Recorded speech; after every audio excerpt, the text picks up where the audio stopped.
बच्चों, आज कल जो पढ़ाया था उसका होमवर्क का 3-4 बच्चों ने किया है। उसमें हमने पढ़ाया था संबंध के प्रकार, 3-4 प्रकार बताए थे।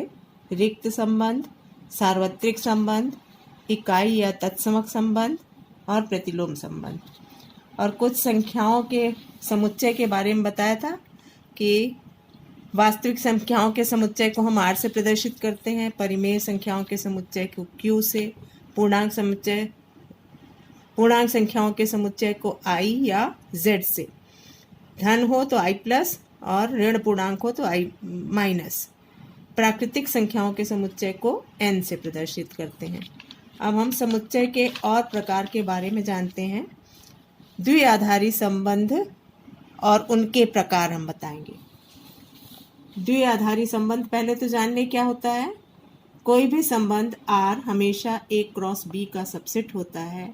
यदि R A क्रॉस A का सबसेट है तो ऐसे संबंध को द्विआधारी संबंध है।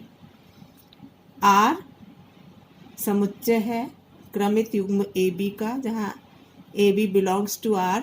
यदि A बिलोंग्स टू A तथा B बिलोंग्स टू A, यानी A और B जो दोनों क्रमित युग्म के अवयव है, वो दोनों ही A के अवयव होंगे। इस द्विआधारी संबंध के प्रकार में पहला प्रकार है स्वतुल्य संबंध या रिफ्लेक्सिव संबंध। यदि कोई द्विआधारी संबंध R, ये सब द्विआधारी के प्रकार है, तो हमेशा R A cross A, R cross R, N cross N दोनों का सबसेट उसी का सबसेट होगा, यानी दोनों समुच्चय समान होने चाहिए। जैसे स्वतुल्य के लिए यदि A belongs to R for every A belonging to A, ये जो चिन्ह है फॉर एवरी A लिखा हुआ है, तो समुच्चय, इसका मतलब हुआ समुच्चय A के प्रत्येक अवयव का संबंध खुद से होना चाहिए। A बिलोंग्स टू R का मतलब समुच्चय A के प्रत्येक अवयव का संबंध खुद से होना चाहिए। तो यदि एग्जाम्पल के लिए हम ले समुच्चय A 1 2 3 है, तो स्वतुल्य संबंध होने के लिए R में 1 का संबंध 1 से, 2 का संबंध 2 से, 3 का 3 से अवश्य होना चाहिए। उसके अलावा कुछ और संबंध हो सकते हैं, जैसे यहाँ 1 3 है, 2 3 है, तो ऐसा संबंध स्वतुल्य संबंध कहा जाता है।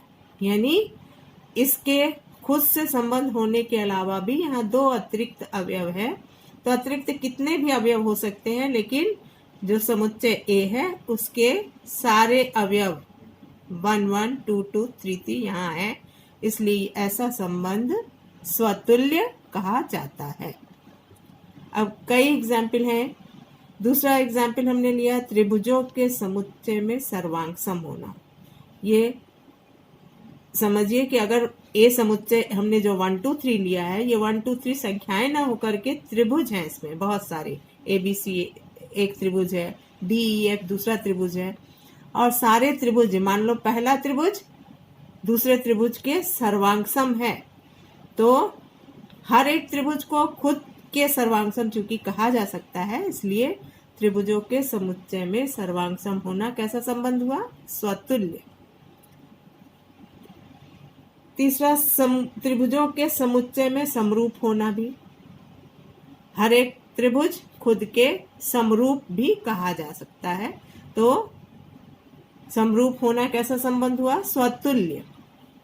रेखाओं के समुच्चय में समांतर होना, ये A समुच्चय की बजाय क्या है, कई सारी रेखाएं हैं और सब एक दूसरे के समांतर तो है ही है, खुद के हर एक रेखा समांतर होती है, तो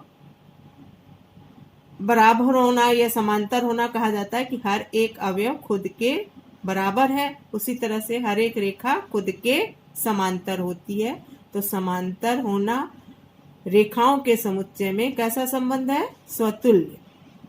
वास्तविक संख्याओं के समुच्चय में यहाँ हमने बनाया है A, ये चिन्ह है केवल ग्रेटर देन का चिन्ह नहीं, ग्रेटर देन और इक्वल टू, ये स्वतुल्य होगा क्योंकि इसमें निश्चित रूप से सब संख्याएं खुद से संबंधित होंगी, क्योंकि सब संख्याएं खुद के समान होंगी, और पहला कोऑर्डिनेट बड़ा भी हो सकता है, यानी जैसे हमने 1 1 2 2 3 3 लिया है, यहाँ पे पहला कोऑर्डिनेट बड़ी वाली संख्या भी हो सकती है। तो कुछ अतिरिक्त अवयव भी होंगे, लेकिन निश्चित रूप से हर एक अवयव का खुद से संबंध अवश्य होगा। इसलिए ये कैसा संबंध हुआ? स्वतुल्य।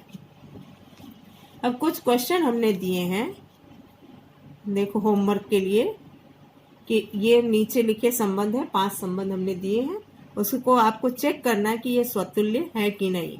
तो ये देखना होगा कि जो भी समुच्चय है उसमें हर एक अवयव का खुद से संबंध यदि है तो वो स्वतुल्य होगा। उसके अतिरिक्त और अवयव हो सकते हैं। जैसे पहला इसमें संबंध दिया है धन पूर्णांकों में a + b = 9। अब ये तुम सोच करके देखोगी, नहीं आएगा तो फिर सॉल्व करके बताएंगे। पूर्णांकों के लिए संबंध का घन है। धन पूर्णांकों के लिए x और y परस्पर अभाज्य है। यदि a = 2, 3, 5 तो संबंध r यहाँ अवयव के रूप में लिखा है 2, 2, 3, 3, 5, 5, 3, 5। पांचवा, पूर्णांकों के लिए संबंध का वर्ग है। ये स्वतुल्य है कि नहीं, ये तुम्हें चेक करना है। दूसरा द्विआधारी संबंध का प्रकार है सममित संबंध या सिमेट्रिक। जैसे कि नाम से सममित, एक जैसा है। यदि xy बिलोंग्स टू r तो yx भी यदि r में बिलोंग करता है तो ऐसा संबंध सममित कहा जाएगा। जैसे एग्जाम्पल हमने संख्याओं से लेने में ज्यादा समझ में आता है, इसलिए हम एक समुच्चय ले रहे हैं जिसमें 3 संख्याएं हैं 1, 2, 3। तो यदि r में 1, 2 बिलोंग कर रहा है, 2, 1 भी बिलोंग कर रहा है, तो ये सममित होता। यदि 1, 3 बिलोंग नहीं करता, हमने 1, 2, 2, 1, 1, 3 लिया है। तो यदि एक्स वाई बिलोंग कर रहा है तो वाई एक्स इसके लिए तो कर रहा है, लेकिन 1, 3 का 3, 1 यहाँ नहीं है, इसलिए ये सममित नहीं है। दूसरा एग्जाम्पल a + b 3b = 12, ये सममित नहीं होगा, क्योंकि यदि हम a और b को बदल दें, a भी बिलोंग करता है r में, तो ये समीकरण संतुष्ट होगी। यदि हम b और a को बदल दें तो क्या b + 3a भी 12 के बराबर होगा? नहीं होगा, इसलिए ये सममित नहीं है। यहाँ a + b = 12 लिखा तो ये सममित होगा, क्योंकि यदि हम b की जगह a की जगह b रख दें तो b + a भी किसके बराबर होगा? 12 के, इसलिए ये सममित होगा। अब सममित संबंध के लिए हमने इसको भी तुम्हें होमवर्क में दिया है कि देखना है, चेक करो अपने आप इस परिभाषा को लगाते हुए कि क्या ये संबंध जो 5 नीचे लिखे हुए हैं ये सममित है कि नहीं। पहला संबंध है परिवार के सदस्यों के समुच्चय में का भाई है। ये संबंध सममित है कि नहीं है। समतल में स्थित रेखाओं के समुच्चय में लंब है, ये सममित है कि नहीं है। त्रिभुजों के समुच्चय में सर्वांगसम है, ये सममित है कि नहीं है। संख्याओं के समुच्चय में a ≥ b। और पांचवा है 4a + b = 25, जहां a b वास्तविक संख्याएं हैं, यानी वास्तविक संख्याओं के समुच्चय में 4a + b = 25। ये सममित है कि नहीं, ये चेक करना। तीसरे प्रकार का संबंध है संक्रमक या ट्रांजिटिव। इसमें 2 ऑर्डर पेयर लेंगे, xy belongs to r, yz belongs to r, implies का ये चिन्ह है xz बिलोंग्स टू r। दूसरे शब्दों में हम कह सकते हैं कि यदि x का संबंध y से है, ये r जो भी परिभाषा r की है उसके द्वारा x का संबंध y से है, और उसी परिभाषा के तहत y का संबंध z से है, तो निश्चित रूप से x का संबंध यदि z से होगा तो ये संबंध संक्रमक या ट्रांजिटिव कहा जाएगा। जैसे एक उदाहरण लें, रेखाओं के समुच्चय में समांतर होना। मान लें हम एक रेखा लेते हैं, जैसे ये कॉपी में ही लाइन बनी है, तो ये पहली लाइन दूसरी के समांतर है, दूसरी तीसरी के समांतर है, तो निश्चित रूप से पहली लाइन किसके समांतर हो जाएगी? तीसरी के। तो समांतर होना संबंध क्या हो गया? संक्रमक। 1, 2 belongs to 2, 3 belongs to r, तो 1, 3 भी r में बिलोंग्स करेगा। दूसरा ग्रेटर देन होना समुच्चय में। संख्याओं में मान लें हम उदाहरण लेते हैं 2, 3 बड़ी है 2 से, 2 बड़ी है 1 से, तो 3 निश्चित रूप से 1 से बड़ी संख्या होगी। तो यदि a is greater than b, b is greater than c, तो a is greater than c होगा निश्चित रूप से। समुच्चयों के समुच्चय में मान लो a b c d बहुत सारे समुच्चय हैं, उसमें a b का सबसेट है, a b c का सबसेट है, तो निश्चित रूप से a c का सबसेट होगा। तो समुच्चयों के समुच्चय में सबसेट होना कैसा संबंध है? संक्रमक। अब संक्रमक संबंध के भी कुछ उदाहरण हैं। a b को विभाजित करता है, ये संक्रमक है कि नहीं आपको टेस्ट करना है। दूसरा, धन पूर्णांकों में a less than or equal to b, ये सूची विधि द्वारा दिया गया है। ऐसे एक समुच्चय है ABC, इसमें R एक संबंध है जिसके order pair ABCA BA AC है। तो 2 ऐसे ऑर्डर पेयर ढूंढो AB BC बिलोंग करे इसमें, तो AC भी बिलोंग करना चाहिए। अगर ऐसा मिलता है तो ये समुच्चय, ये संबंध संक्रमक होगा। चौथा क्वेश्चन है P एक समुच्चय है जिसमें 1 2 3 4 है, 8 समुच्चय के अवयव लिखे हुए हैं।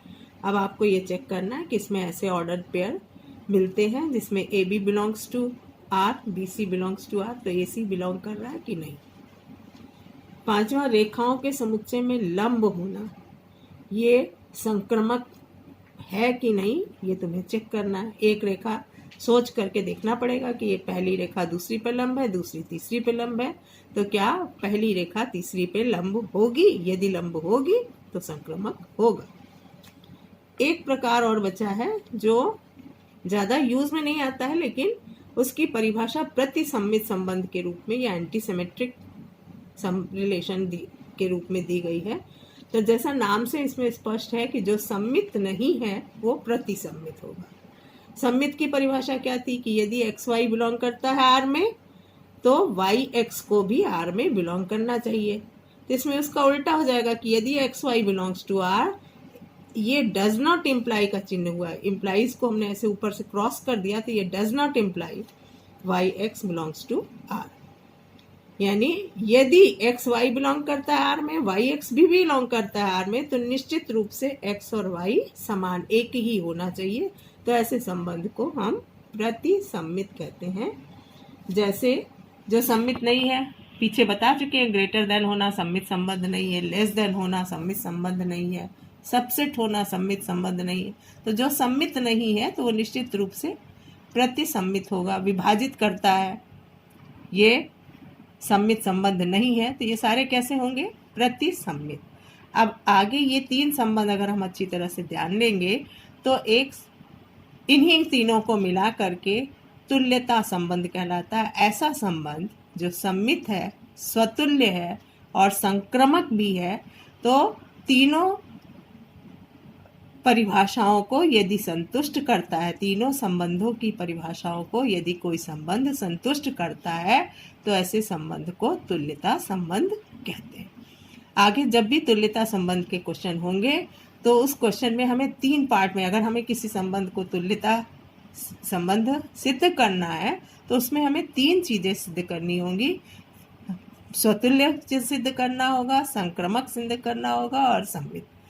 तीनों यदि सिद्ध कर देते हैं कि ये संबंध स्वतुल्य भी है, सम्मित भी है, संक्रमक भी है, तो ऐसे संबंध को तुल्यता संबंध कहेंगे।